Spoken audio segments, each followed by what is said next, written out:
if you're not an Orthodox Christian, you might look at the veneration of relics as a very strange practice. You're seeing someone bowing down to a body part and then kissing it. Now, can you explain to us why the Orthodox Christians venerate relics and why this is not a strange thing as many people might think it is? Of course, it goes back to the Old Testament as well, when the prophet Elias says his relics were, his body was uncovered, and immediately started to work miracles. And then also early Christians, the catacombs, had remains of the first martyrs there, and the liturgy was celebrated over these relics, over these bodies of the saints. And so we believe that the Holy Spirit indwells in the Christian's body, but particularly after death and body of a saint. And so by venerating the relics of the saint, the honour also shown to the body passes to the prototype, which is Jesus Christ, but also the grace of the Holy Spirit indwells in the relics. And so by venerating the relics, we are, in a sense, partaking of that grace of the Holy Spirit. And so when miracles happen, this is really not surprising, because the Holy Spirit is acting through remains of the saints. And this is something in England before in ancient times, there were so many relics of saints. All the St. Benedict Biscop travelled several times to Rome and brought back relics of the martyrs, brought back many relics of the saints, and including, I think, St. Peter. And then later on, many of the Anglo-Saxon and Celtic saints travelled, and they travelled to Rome, to the Holy Land, and brought back relics with them. And these were things which were venerated, particularly out of all of England. And then the relics of the ancient English saints were venerated, and St. Alban's Abbey, they had, until the Reformation, relics of St. Alban.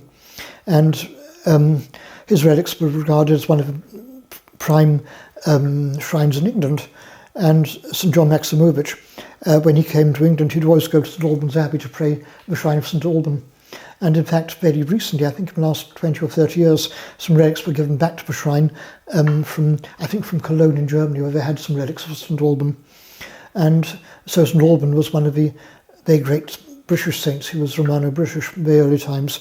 His life and martyrdom is recorded in St. Bede's History of English People.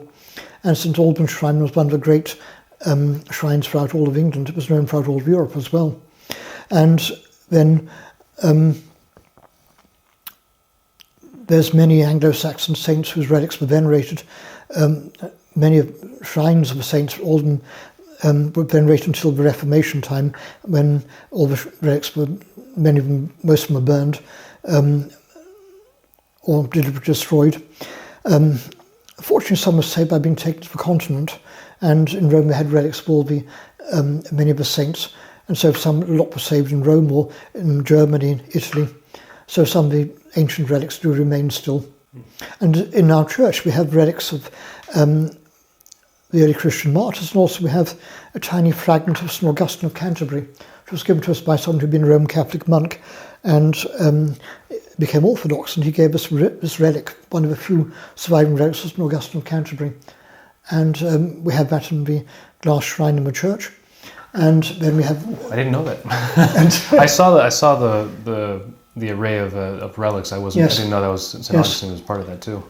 And then we have a tiny fragment of St. Bede the Venerable, which came from Rome, and also we have relics of the Holy Apostle Peter, the Holy Cross, St. Lazarus before they died, and St. Job of Porchaev, St. Pantaleon, the great martyr, many different relics. And thank God we're able to have them in glass shrine to venerate them. And just to clarify for those who are unsure about relics, we're not worshipping the relics when we kiss it or when we do prostration. Yes. As St. John Damascus says, the honour shown to the icon passes to a prototype, which is Jesus Christ. But the same with relics of the saints. When we venerate the relics, we're honouring Christ through the relics of the saint, and therefore receiving the grace of the Holy Spirit, which comes through venerating the remains of the relics of the saints.